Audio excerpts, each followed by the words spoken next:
Hey guys, Dave from Nerdarchy, for nerds, by nerds, hanging out with a bunch of nerds, and we have a special guest today. We got Nerdarchist Ted. We've got Nate, the Nerdarch, who's going to be hanging out in the chat to field your questions and feed them to us. And then we have Nelson from Infinite Roleplay, also the mastermind behind Saturday Morning Cartoons, an RPG based around 5th edition Dungeons and Dragons loosely. How you doing today, Nelson? Saturday Morning Tabletop. Saturday Morning Tabletop. There we go. You know, though I would have loved to invent Saturday morning cartoons. Unfortunately, I was born a little late for that. Yeah, get on that, man. Time machine that shit. You know? I believe if anybody can do it, Nelson, it's you. You can do it. All right. So I was going to say, Nelson, for those who have not heard of your wondrous game, why don't you give a brief description of how this differs from the other RPGs that are out there? And before we even get into that, though, guys, in the description, you'll find a link to Nelson's store on Drive-Thru RPG, as well as his channel on YouTube. You should check both of them out after the hangout's over. Yeah, Saturday Morning Tabletop RPG. Like Dave said, it was based off of D&D 5e, so it's using the OGL for D&D 5e, but due to a lot of feedback, it's grown so much far beyond that. It's the theme behind it is those Saturday morning tabletop, when you used to play your games and watch the cartoons, sit down eating your Cheerios or your Frosted Flakes, watching Thundercats or Teenage Mutant Ninja Turtles back in the day, where they have like this very high action where the heroes, in the narrative are completely irrepressible. Like they can get beat down, but they always get back up. And that's the center of what Saturday Morning Tabletop is, and I think that's what really makes it different. The fact that it's like turned up to 11. So I have played in one of your play tests. I don't know. It's probably been like a year by this time now. How long have you been working on the game? How long have It was before the OGL was actually released. You had started. I know that much. Yeah. I think it's been a little over a year. Like I'm still working on it. I'm forever working on it. Any issues that get brought to my attention, or any improvements that I can see that need to be made, I make once a month, every month since its initial release in I believe it was November. Well, you've done a recent update, and you were already talking off camera about, I've got ideas to do this and ideas to do that, but I have to make sure they're balanced before I, put it in the updated rules. So I think that's pretty cool that you've got a product, but you're like, you know what? I'm still tweaking. I'm still having fun with it. Yeah, most definitely. At a certain point, you're going to have to call it done, and then they become supplements. but the nice thing about it being a digital product currently is you are able to go in there and update it, and people just go in and re-download. So that part is actually really nice. How many games have you run of your game so far, do you think? Including non-broadcasted offline games, a few dozen by now. Okay. I've run anything where they fought Kappa themed enemies, the little turtles with the water in their head. They fought a legion of Roman themed squirrels, American Indian themed turkeys, goblins riding giant wolves, just all sorts of madness. I seem to recall a certain Goblin King as well.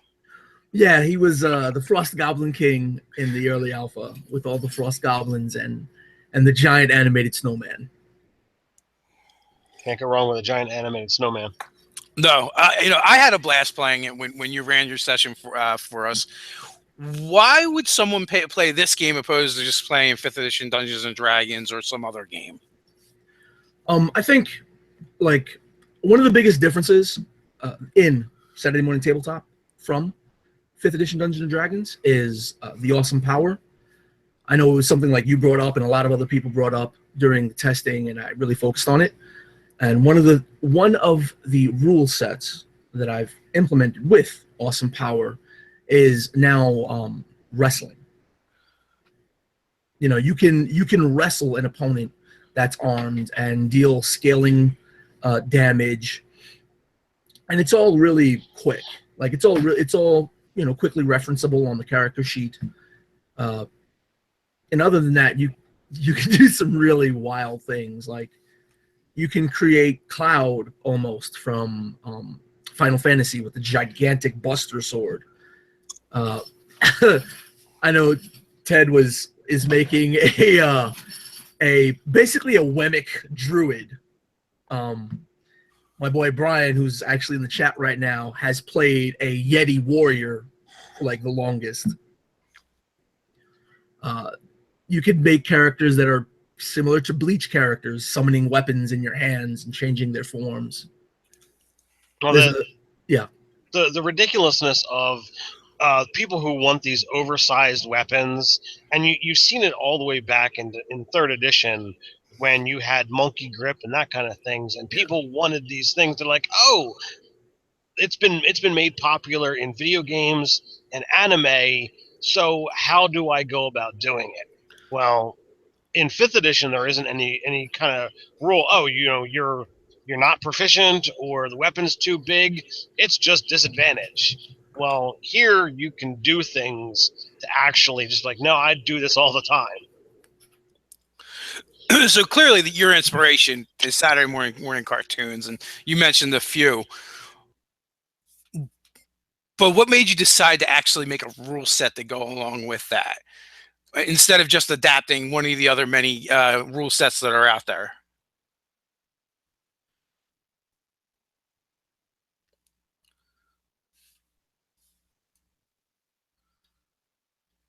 Did we lose him? I don't know. He's frozen in time and space.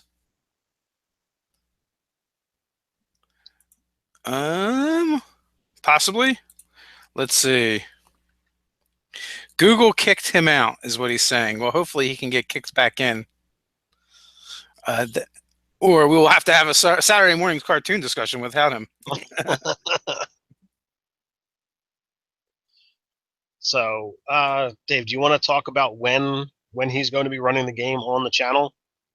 Yes, I will. We are going to be doing a one-shot next week. We have two Nelsons. We're going to be doing a one-shot next week with Nelson, Ted, myself, Megan, and Doug of the staff writers. So basically 1 week from today, same time. So instead of doing one of our live chats, we're going to do the game instead. The chat will still be up, so you guys can kick it back and forth. I don't know how much will be in the chat. So it looks like we have resummoned him. These things happen, technology. Yeah, you know, I was suffering a little summoning sickness. When you tried to tap me, I untapped. I hate when that happens. So I don't know what you heard last.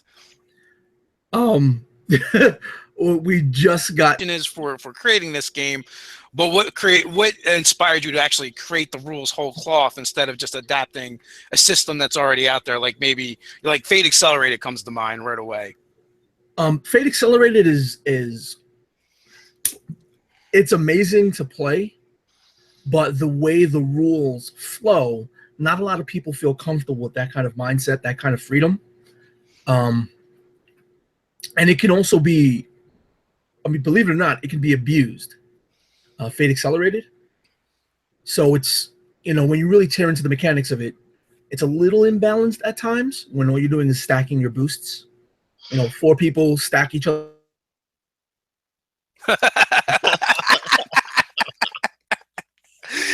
The fake gods do not approve your answer, Nelson. Man, it's brutal today. You're giving away the secrets. No, we will not have it. Fate, what is that? Is that Fred Hicks? Hey, Scott, I see you in the chat. Is that Fred Hicks? Fred Hicks is like, no, he cannot give away the secrets. You guys still there? Yeah, we're here. My whole screen just everyone left that I saw. You're by yourself. So we were just blaming Fred Hicks. You're giving away the secrets of Fate Accelerated, so he just booted you. Oh, by the power of Hicks. Maybe. Yeah. Well, instead of using any other system. Again, this started off initially as, I was feeling sort of nostalgic with all the Saturday morning cartoons, and I saw that there was no real grappling rules or wrestling things you could do in D&D. And that was the inception of this whole thing. It's just through testing, through feedback, it just started to grow exponentially into something all, in and of itself. Well, you were again saying off camera that when Dave did his playtest, the book was like 20 pages long. And, now it's like 296. So clearly that has become something massive. It's grown. I've really enjoyed all the art that was coming out. For a while, you were sharing stuff like all the time, and that you were working on, and so which is insane to be doing that much art and doing the writing at the same time. Yeah, that's kind of why the art died down, because I had to focus and crunch in on the writing and getting the mechanics polished. So what I'm hearing is, like, you're playing 5th edition Dungeons and Dragons, and you're like, I would want to do this with cartoons, but there's like 3 rules I need.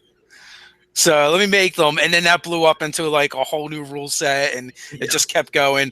And I mean, there's a lot of fun things in there. You really play with the cartoon tropes. You have a changeling character that is nothing like the changeling from Eberron, but more like a mimic. I always love seeing him in the pictures. And one of the dwarf pictures you use is actually the character I played from the play test, which I love. Yeah, Uther Ironbeard. Yes. That's why I was really torn between making a new character and just revamping that one. I mean, a lot has changed. I've got the way I do races and sub races is every sub race is very unique, so it feels almost like a brand new race. And the same thing with the archetypes within the classes. There's a few unique things within each archetype that make them really different than the other archetypes within a class. So I kind of have like 20 races and like 20 classes, you could choose from, all of which are pretty unique and different. Well, for instance, barbarian, you've got, your barbarian, you've got the path of berserker, which is going to be your typical, I rage and I fight, and that's what I do. You've got a shaman who actually has spell casting, and then you have the druid who is like a minor shapeshifter himself and kind of access to like lycanthropy powers. Yeah, So and like just looking at all of the different, abilities and stuff that they wind up having, it really does pull out a difference between those. So I can agree with that statement that it looks like almost each subclass is a different class in and of itself. Yeah, I tried to make everything feel, like cartoons back in the day. Every character was very nuanced and special. So, couple things. Bunions and Dragons can congrats on the full-time nerd gig, Dave. Thanks, man. Appreciate it. That's why I get to hang out with you guys all the time now. Staff writer Scott, how do you decide when to drop a new version? I think we need a little clarification on that one, though. Oh, he also asked another question, which is pretty good. And it's funny that you asked this one, because there is some things that come up that are very cartoonish that you've done even in the game that I played. But he asked, is there any mechanics for commercials in the game? If not, would you consider it? Okay, there's no mechanics for commercials, but speaking about commenting on Fate and cartoons, before I ever started to get into designing Saturday Morning Tabletop, I was making a supplement for Fate called Let's Dungeon, and I was working on commercial breaks. And I have one Let's Dungeon game on my channel, but it's themed the same thing, kind of cartoony, and it's a dungeon crawling game show. But that's not in Saturday Morning Tabletop, though. The idea is there's a cosmic being known as Benjamin Browning. He's like the Deadpool of the SMTT universe. He breaks the fourth wall, and he's there for the GM and the players to sort of access and do that and break the fourth wall, go to commercial break. In a recent game, my Hero School campaign, Benjamin Brownie and Loke the Dread Goblin actually interjected, and they were storyboarding the combat of the players while they were deciding what to actually do in their round. Nice. Yeah, and that's the character that you use that would pop up in the game, and you also give inspiration that way too, right? He pops up and throws out the coins. Yeah, Benjamin Browning gives you golden coins of inspiration. Yeah, it's amazing. It's hilarious. So Scott clarified for me, 20 pages to 300 pages. How many versions? I didn't keep a track of the versions of the alpha and the beta. I just worked. Like, I had an explosion of ideas once it clicked. Dave, when he first played after the game, was mentioning matrix moves and ways to do stuff with awesome power and inspiration. And he wasn't the only one. So I kind of went nuts. I opened up like 30 different files with different class character ideas and mechanics. And instead of building on, I kind of honed in everything. If I were to count the versions, it'd probably be like 1,000. Oh, is that all? Nice. You know what? So Scott says, what did he say? He said something about, it's cool that you're familiar with Fate, but that brings something up. Would you like to tell him how you found Nerdarchy? Oh, yes. Like, I think it was the first video, if not the first. It was maybe one of the first 5 videos of Nerdarchy I ever seen, and it was the game where you guys were playing Fate. And I saw Fate, and I was like, "Oh my gosh, I love this!" And that's when I went and I bought Fate, and I looked into Fate Accelerated, and I went bonkers on Fate before anyone online was apparently ready for it. Like, it was really great. It was really fun. Scott, I love that game. Yeah, that was a lot of fun, and we all came up with like ridiculous characters for that, except for maybe Ted. Ted might have made a serious character. No, I was a shapeshifter. Compared Ryan. Listen, Ryan did a Mr. Science TV show host guy, and I was playing like a redneck Vietnam vet, survivalist, crazy Bible thumper. The shapeshifter was the normal one. I guess traditional, right? Yeah. Which you're going the traditional route next week's game. I am. Like, everyone is playing something crazy and off the wall. But you know what? We get so few opportunities to play the same characters over and over. So either that or we're playing just one character over and over. So like, it's kind of like middle ground for me is getting to live in one of the old characters again. Speaking about repeating characters, I actually have in essence, I don't know how far into it you've gotten. The reason it's 290 something pages is because it has the evildoer toolkit at the end, so that you can create your own bad guys. But there's a mechanic for the bad guys called Live Another Day, so that you can despite your players beating up the bad guy, winning, they get away somehow. Everyone gets an additional point of experience, but the bad guy gets away. Like, that wasn't me. That was my twin, Armando. Like. Absolutely. It's got to be in there. Cobra Commander always survives. Skeletor always gets away.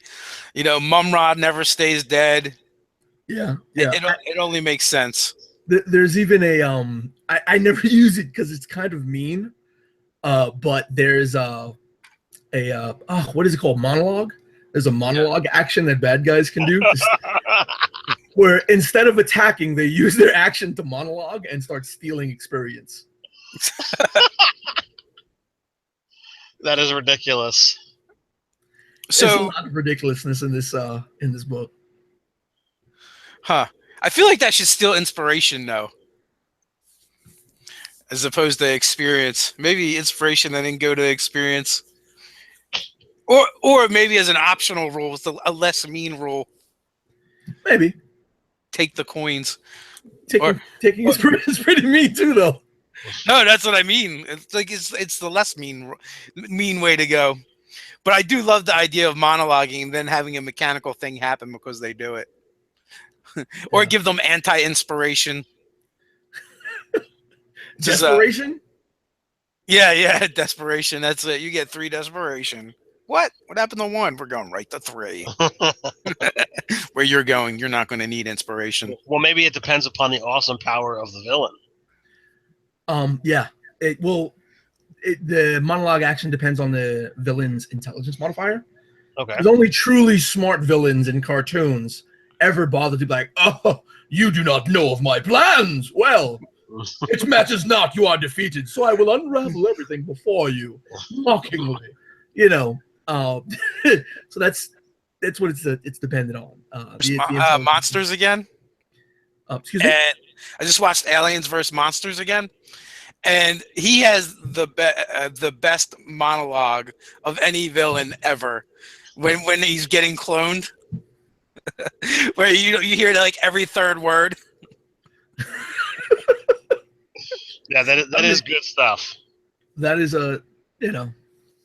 I don't know if you've seen that movie or not. Both me and Ted have kids, so we watch all these kids' movies. And I have, but it's been a while. Yeah. Oh, I'm immature, so I've been watching kids' movies since before I had kids. All right. Oh well, me too. I just have an excuse now. That sounds better. Yeah. Well, so do I. Research material. Oh, there you go. Now you can write it off. Yeah. Right. So, is there any non-spoilers you can give away for the game next week that people might be interested in? I know you said you had some ideas. Well, we have the Rust Father. Yeah, I uploaded the primer for it.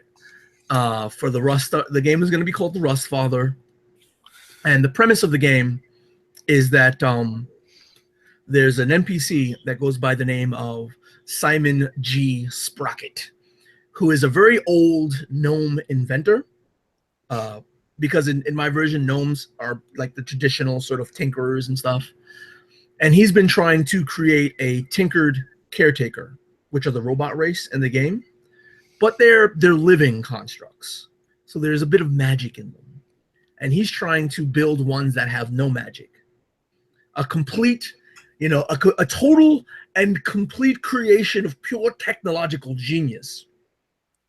And he's failed a bunch, creating near mindless, constructs.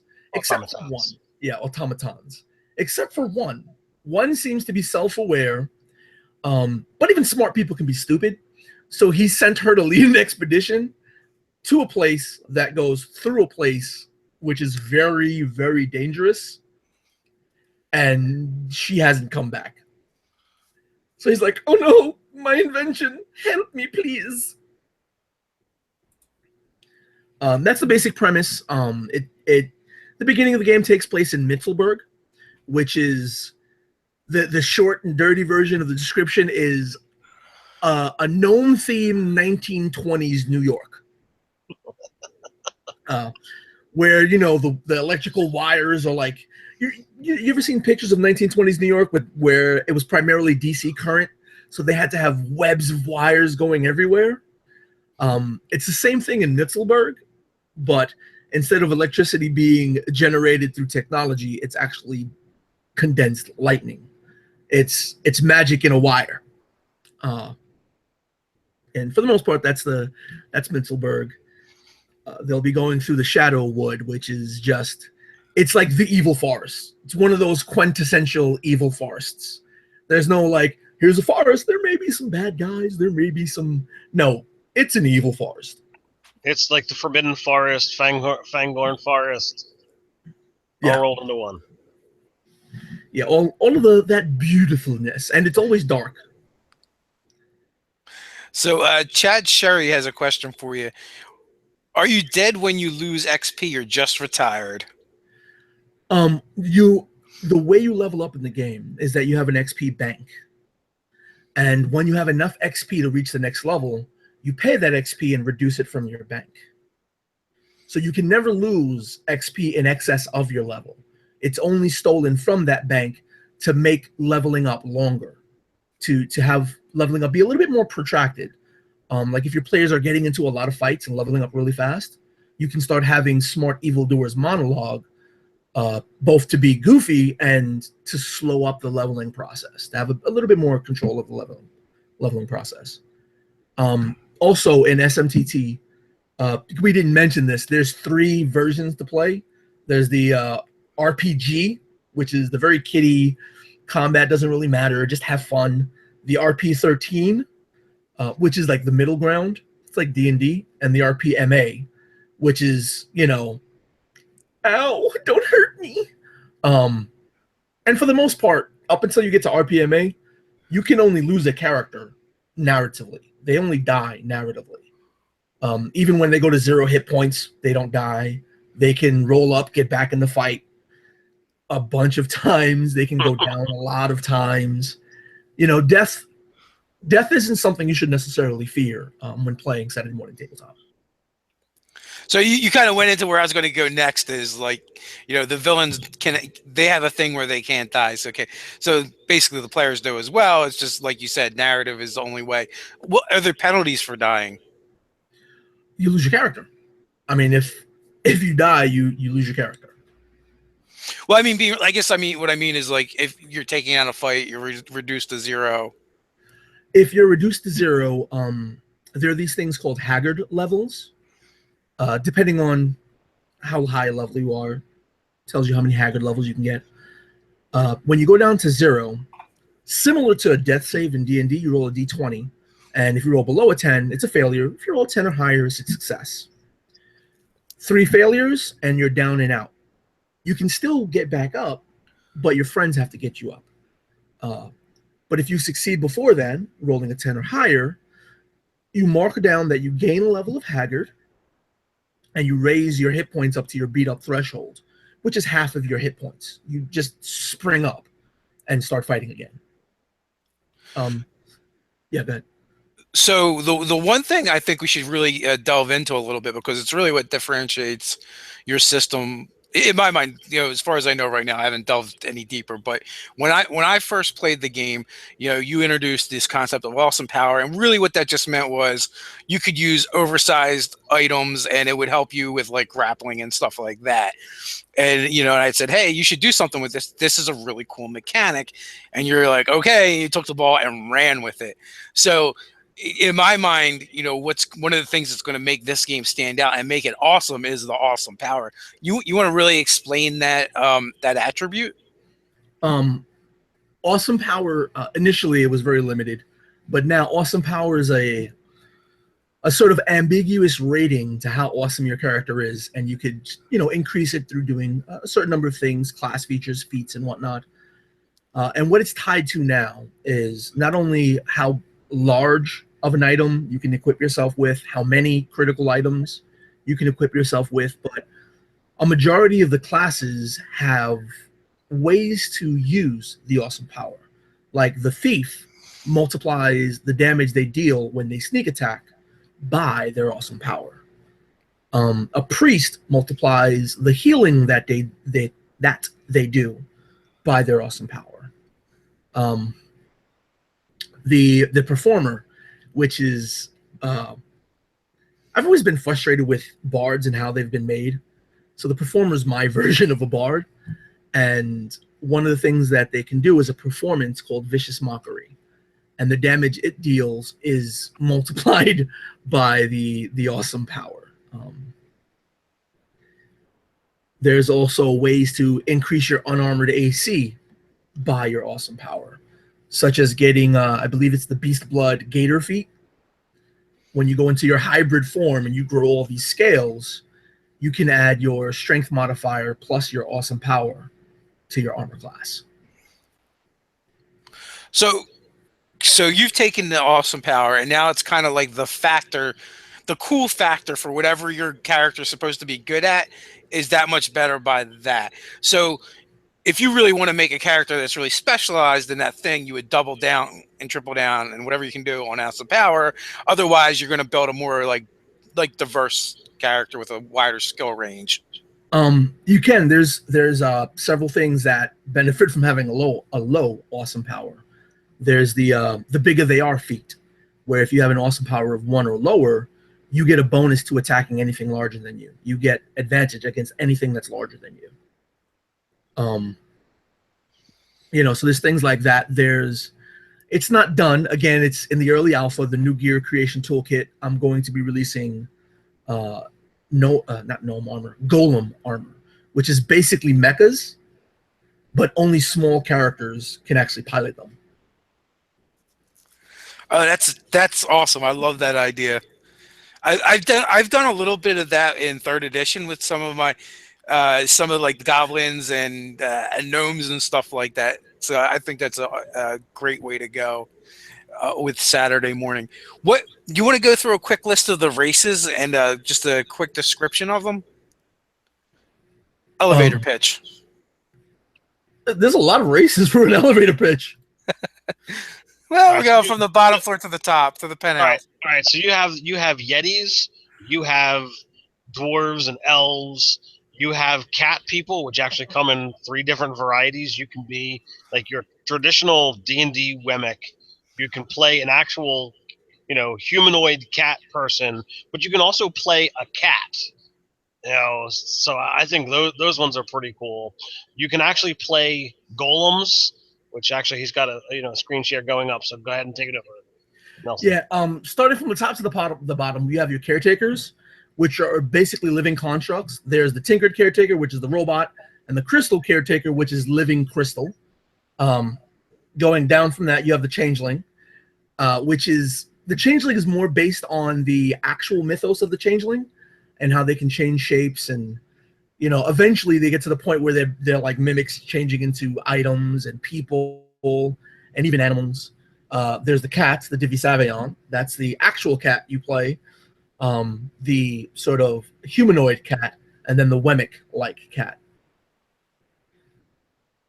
There's the bog standard Weisenheimer dwarf, the guy that talks to stone and wears heavy armor and the whole nine. And then there's the beast dwarf, which is a race of lycanthropic dwarves. They change into animals and werebears and whatnot. There's the elf, the high and mighty elf, which is the traditional, I cast spells no matter what class I am because I'm an elf. And then there's the Moonglade Wanderer, or Moon Elf, who they teleport through shadows, and they can shift planes. Then there's the Frost Goblins, which are a race of large goblins that got that from being cursed from the Frost Goblin King. Dave has some experience with him. There's the gnomes, the regular bog standard tinker gnome, right? The guy that invents stuff. Then there's the gremlins, which are gnomes that are, born in the darkness. All gnomes have arcane fortitude, which is they have a little bit of resistance against magic. The half-orc is a fairly bog standard half-orc. They're tough, they're strong. Then you have the halfling. The Nizari halfling is the traditional sort of assassin, thief halfling. Then there's the Nimeragar, which is a flesh-eating halfling that is kind of a mini tank. I played one in an offline game that someone ran for me, and he was unkillable. Humans are humans. They're everywhere. The King's Blood are, they're humanoids who just shed light everywhere. They're like little lanterns walking around. They have divine power, and they can grant that power to the weapons that they wield. The Reavers they look like Dragonborn, but they're actually born of 1,000 souls. They're descended from mortal demons. Then there's the orc in my game, which in mine they're kind of like gorillas. They're sentient gorillas. The Yeti is a Yeti. They can actually breathe cone of cold. The Tau Samat is just a giant walrus man who's exceptionally tough. Oni are traditionally magical swordsmen. They work with spells very well. And then there's the ogre who is like, I'm the biggest, I'm the strongest. Like imagine Andre the Giant from The Princess Bride, where he's like, I'm not, it's not my fault. I don't even work out. That's that's the ogre. And that's a really, really fast rundown of the races in the game. Oh, awesome. Thank you for sharing that with us. I just want people to see what you got going on. So, hopefully it'll entice them to go check it out and go buy some Saturday morning cartoons, the Tabletop RPG. I'm always doing updates to it. I've got the Evildoer Creation Toolkit at the end, which is just stats for bad guys. There's no need for a bestiary. I'm making beasts and enemies and evildoers as time goes on, but you can literally get it and just run with it from that point on. It's got the wrestling moves. I got pile drivers, suplexes, ground and pound, Superman punch. There's even a way to access that one move, the fastball special, which is like from that old X-Men game where Colossus throws Wolverine. Yep. It's from the cartoon. It's actually from the comic book, but yeah. All right, so I'm certain that there's people that are already thinking about this, even if they haven't actually managed to ask the question yet. How does the 5th edition stuff merge with Saturday Morning Tabletop, and how much does Saturday Morning Tabletop merge with 5th edition? Okay, the 5th edition races and classes. I mean, you could use a normal 5th edition race. The classes don't really mesh at all because there's no integration of Austin Power. Okay. Right? The races, they kind of mesh. The thing that can be used more readily is the actual bestiary of 5th edition. Okay. However, I've actually tested this. The challenge rating of beasts in 5th edition are okay. Imagine playing a 6th level SMTT character. You can literally have a party that fights down CR 12, CR 13, CR 14 monsters without a problem. Well, there's several things going on there. One is the difference in systems. The other is the 5th edition challenge rating system is horrible. I mean, that's it. It's the weakest part of the game. That's it as well. And then, like I said earlier, this is like turned up to 11.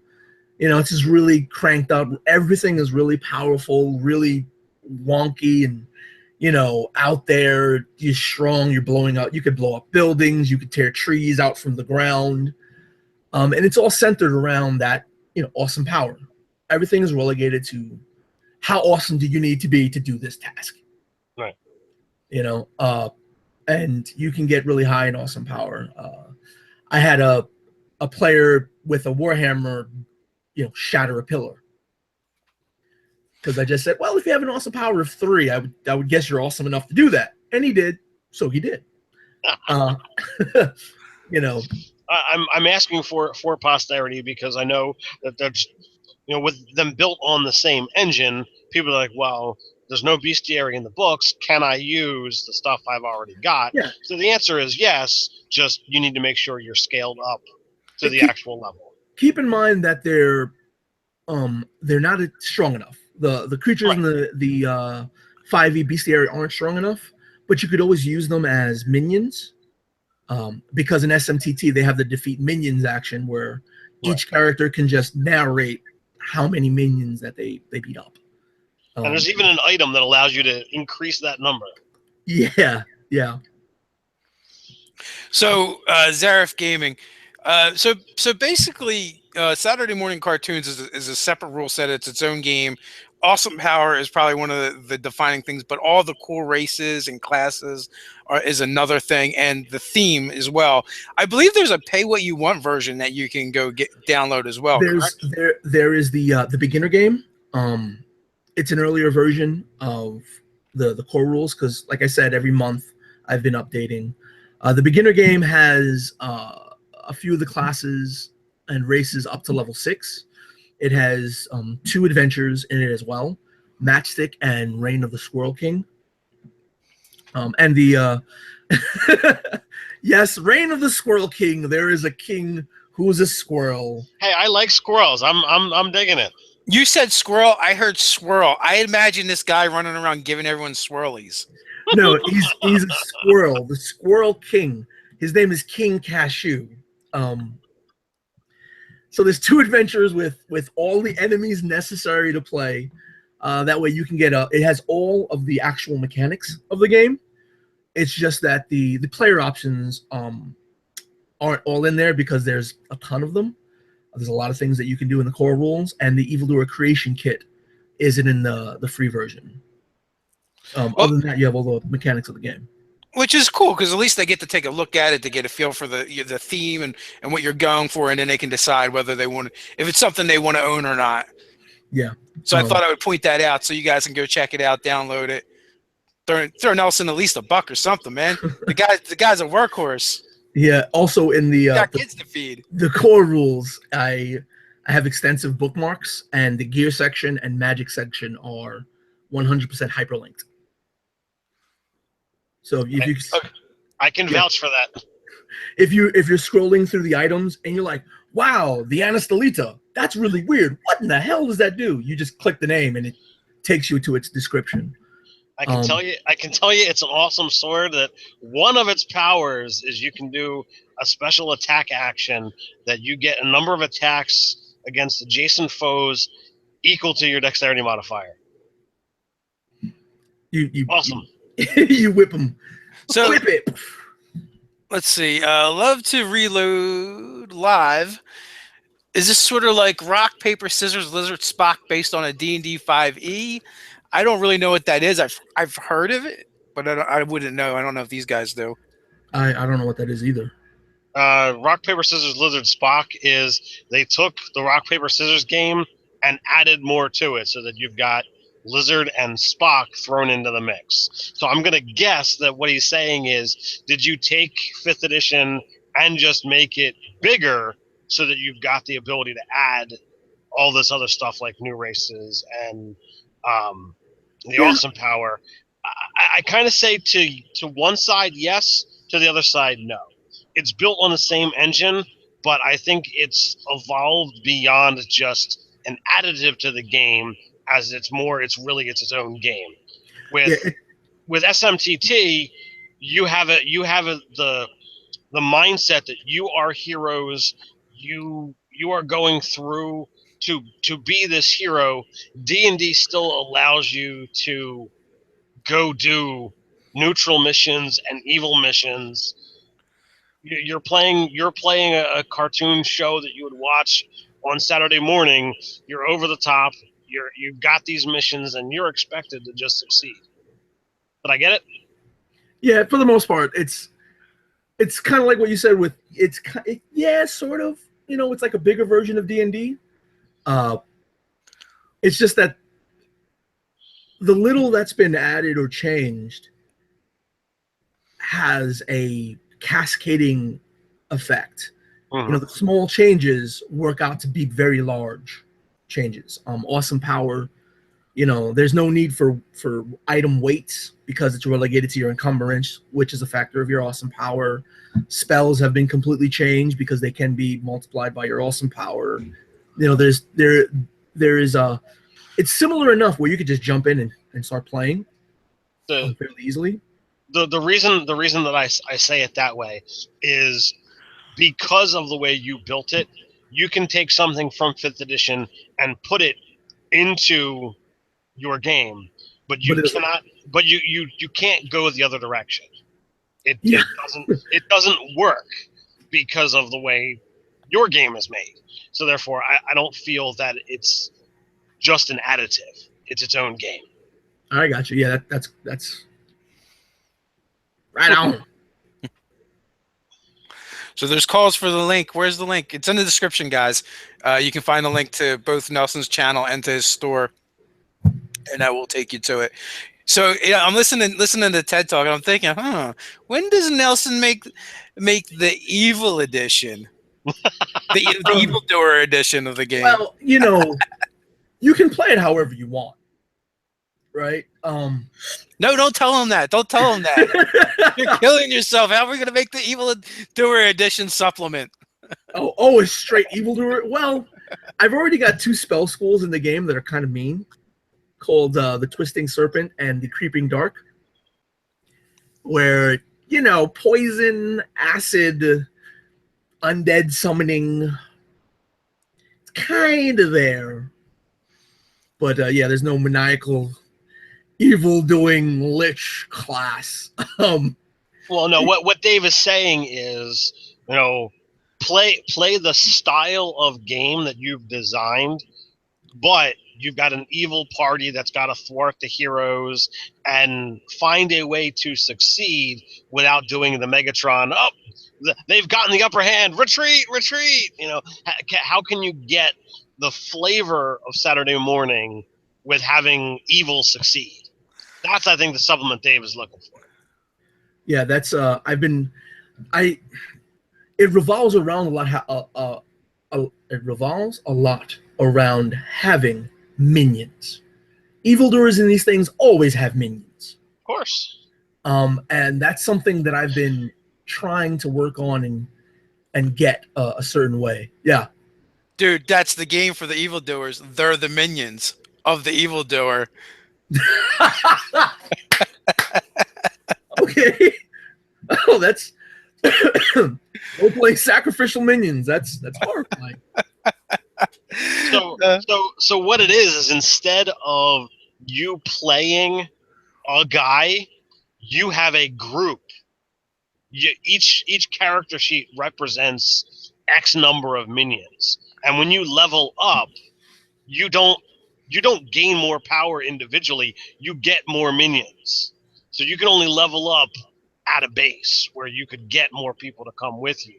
Yeah, and I mean, your character is dead when the last of your minions dies. Well, I was thinking the adventuring party is actually the minions to the evildoer, but you could go that route too.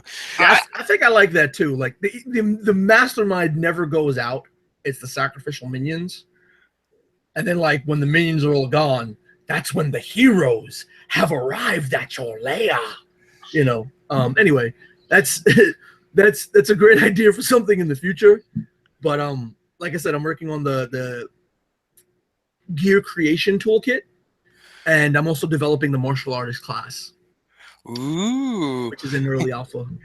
Well, funny enough, oddly enough, in the chat, I see we have martial arts in there. And but it's the name Marshall. The word arts attached. Yeah, that's my boy Brian. Oh, nice. That's hilarious. And I think the chat's also going to get us on an NSA watch list because they're talking about skinning people. What? Oh, jeez. But it's okay for the most part. They were just talking about skinning Kyle. So. Oh God. That's why. I thought we were mean to him, but apparently it can be worse. That's horrifying. Wow, we glitched for a moment there. There's a glitch in the Matrix. Yeah. I don't mind you guys at all. So I know you, Nelson. Even though you're still actually fine tuning the rules, I bet you've got ideas for other products based on your game, floating through your noggin. Yeah. I've got a bunch. You know, the mechas, the golem armors, which is mecha suits. I've got all the toolkits. In the alpha, there's already enough rules within the alpha of the items creation toolkit to create a few thousand different types of weapons that are all fairly unique. The martial artist already has, I think it's 7 different types of martial arts, and the core mechanic of the martial artist is based on combinations. Instead of having, well, you just roll 2 attacks around, it's more like you hit, okay, your jab can combine into a hook, which combines into an uppercut. So the core of that is already there. that, and I'm also kind of working on other systems and settings at the same time too. You got to forget like jab, hook, hook, and that kind of stuff, because I'd be like killer combo, awesome combo, and just rip it from video games. Yeah, I've got a few moves that are very similar to video games. I've got the hurricane kick, the flying headbutt. Well, if you're gonna go that route, Dave, you're gonna need to put in a combo breaker. Yeah. Yeah, but a combo breaker could only be done by another martial artist. That's true. I don't doubt that. You've got Scorpion. Get over here. Absolutely. You already got that in the Barbarian. Yes. Except for that phrase might be copyrighted, so we say come here. Yes, I did acknowledge that that particular option. I did not go with it, but I did see where you were getting it from. Yeah, I've took, again, because it's grown so much, the sources of inspiration have started to come from a lot of different places as well. Which I think is reflected within the rules, because you can play such a variety of characters, like a terribly large variety of characters. I kind of wish people would stop making games I want to play. It really makes it hard to play them all. Yeah, I have the same thing. I collect RPGs. So, yeah. You would get along very well with Scott Garrity. That guy has got the most eclectic mind when it comes to different RPGs. Well, when I'm curious about something, I just hand it to him, and I'll have some feedback within a day or two. I'm like, how do you do it? It must be a combination of reading real fast and never sleeping. He might actually be a golem himself. That's possible. There are enthusiasts out there that can read so mind-bogglingly fast that I'm just like, I give up. But yeah, I can't believe they're still talking about skinning in the chat. Only on a Nerdarchy live stream we get skinning. We get people asking us about what rules would you implement for a pregnant character. That is one of our most heavily commented videos that went up the other day. Last time I checked, there was probably closing in on like 200 comments. All right, are you ready for some house rules for an SMTT pregnant character? Oh yeah, let's have it. Watch. The inability to take the dash action, right? Cannot take the dash action, and requires, because an SMTT, to benefit from short rests and long rests, you have to either drink a water skin for a short rest or eat a ration, a day's worth of food, for a long rest. A pregnant character would require twice as much. Okay. And then maybe let them roll dexterity saves with disadvantage and constitution saves with advantage. Done. So, some comments on the get over here. It should absolutely end with the word please. Is Zareth Gaming. He also had commented earlier that he wants to run this game with a knockoff version of Skeletor. A knockoff version of Skeletor? Well, it's not really hard. It's not all that hard to do Skeletor. He's just a skeleton, essentially, with a sword. Yeah, they bad guys. A sword and a sword and a staff and a weird laugh and a yellow face. I mean, that'll be easy to do. Yeah, I don't know. I wasn't in on the pregnancy video, but like my answers would have been much different than the rest of the crews, because my wife is really good at being pregnant. She's a champ. She pops both my kids out in like 8 months. Didn't even need the full 9 months, and she didn't really eat more. She just craved fruit, and she did everything she did when she wasn't pregnant. So what happened is, I'll tell you what happened. So in other words, That's what happened. I said, you and Nate's wives, you guys got played as suckers. I seen this pregnancy thing done. It looks pretty easy. I've got a comment on that now. Leave summon Nate. Yeah. So Dave's been getting to the questions before I get to them. But as far as the pregnancy thing, I was just speaking for the average suburbanite,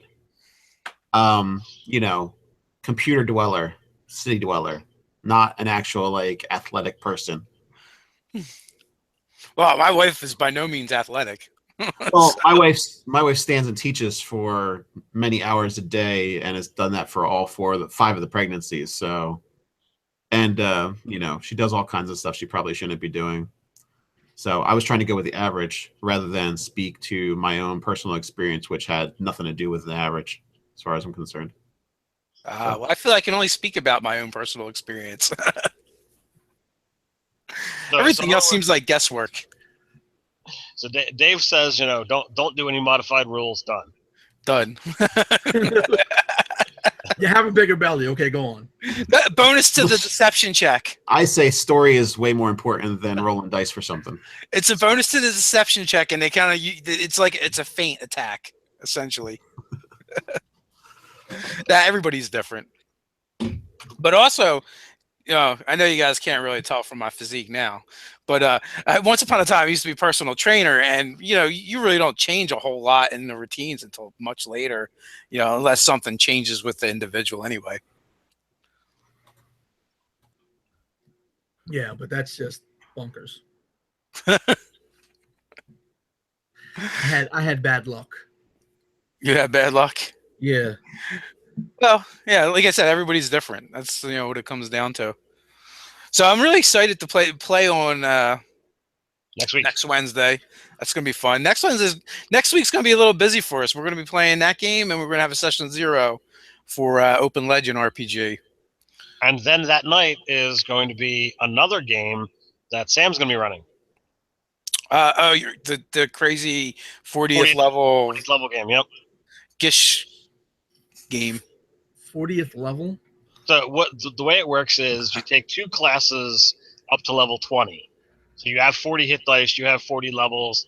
The DM even took if you multi-classed into 2 different spellcasting classes, he actually protracted out, so you actually get up to 14th level spell slots. It's going to be crazy. Everybody was allowed to make 2 characters. If they both die, you're just out of the game. There's got to be some save or die rolls in that game. Absolutely, there is. All right. He has already made mention that that's going to happen. It's going a little old school with some grognard in there, huh? Yo, look, I remember back in 3E when the Epic Level Handbook came out, and even in Neverwinter Nights, not Neverwinter Nights 2, not Neverwinter Nights Online, Neverwinter Nights, where they had that first major update that let you get to level 40, and you had the overwhelming critical epic feat. Yeah. Jeez. It's terrible. Terrible. So I have a Ghostwise halfling who is a monk mystic. So he's going to be able to do some serious damage being only 3 foot tall. I would have went with a druid. Not a druid. Yeah, a druid. I can't escape warlock. It's the only real class that I think is nuanced in 5e. Okay. So it'd have to be a druid warlock. Interesting. What race would you go with? It really wouldn't matter. I feel like you'd actually be able to use a lot of your invocations while you're wild shaped. Huh. Yeah, because you ignore the the verbal, the somatic, the ones that allow you like the armor. I forget what it's called. Allows you to summon mage armor on you. You ignore the casting components of that. You may not be able to Eldritch Blast, but all you need to do Eldritch Blast is to maybe turn into a giant ape. You have your hands. So you can perform somatic components. That's true. As long as you have your arcane foci on you, which you should, you're Eldritch Blasting away. Or if you're summoning the great swords or whatever, you're a giant monkey with a great sword and shadow armor. Again, probably why I did SMTT, because I get ideas like that. Being a giant monkey with a sword and shadow armor. Zareth Gaming, why do you want us to say Azamar? So apparently Vex is going to immortalize intern Kyle by doing a goblin mini of him. Complete with bow tie, I hope. You know, if without the bow tie, it's just not official. So with that, we're going to wrap it up. We're right around our hour mark. I want to thank Nelson, the immersive power gamer, for coming on with us. Go check his stuff out. The links are in the description. Go if at the very least download the basic rules, pay what you want, and check it out. Let us know what you think. So until next time, guys, stay nerdy. Stay nerdy.